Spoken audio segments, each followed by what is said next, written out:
A New York chiropractor is poisoned to death. No one dies of that. Her former receptionist is on trial for murder. Folks, please find Katie not guilty. Mary Yoder felt under the weather after a full day of treating patients. 48 hours later, she was dead. Autopsy results found the 60-year-old had poison in her system. They look at the slides underneath the microscope. There's something not right. A little-known drug called colchicine is detected in her bloodstream. It's a medicine used to treat gout, an inflammation of the joints. But if you don't have gout, A little dab will do it. It takes only a minute amount to get somebody sick or kill them. She suffered a number of heart attacks. I mean, this was a death that was drawn out over a period of almost 2 days. I'd say it would be brutal.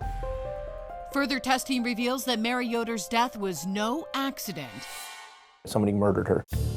The medical examiner ruled Mary's death a homicide, but who poisoned her? That answer may lie in 2 anonymous letters sent to police, and they point the finger at someone cops never suspected. They pointed to Mary Louise Yoder's youngest child, Adam Yoder. Adam is quickly brought in for questioning. Tell them some of the stuff that's in the letter, saying that there's some evidence in Adam's car.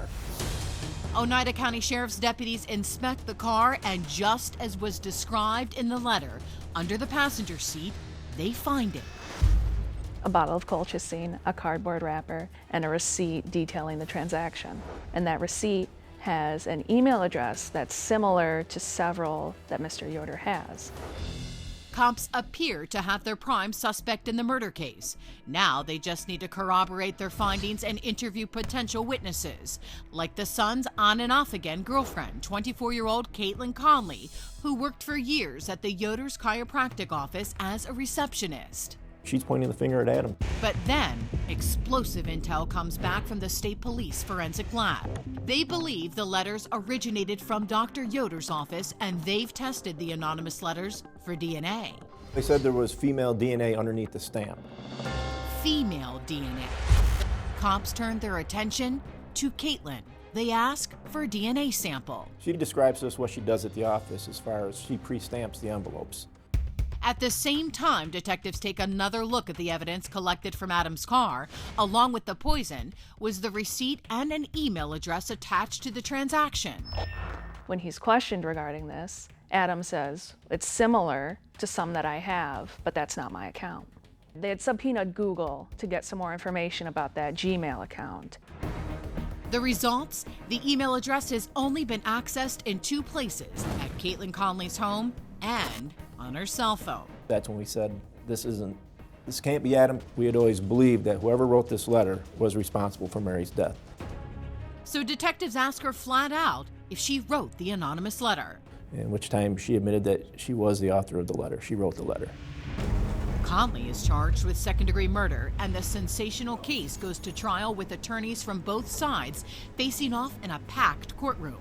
Mary Yoder, at the young age of 60, was taken much too soon from her family.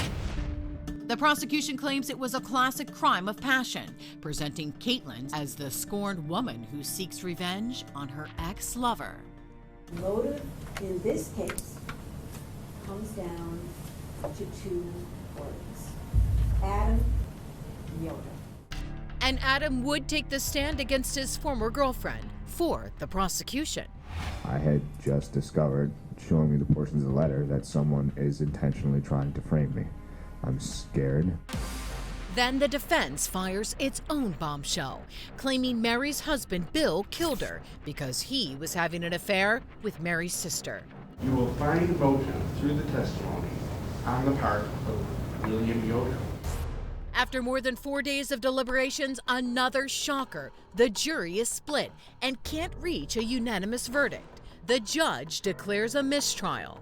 What does Dr. Mary Yoder deserve in all of this? Her and the family deserves closure in this. Prosecutors are not giving up. They will retry Conley on second-degree murder charges. If convicted, Caitlin Conley could face 25 years to life in prison.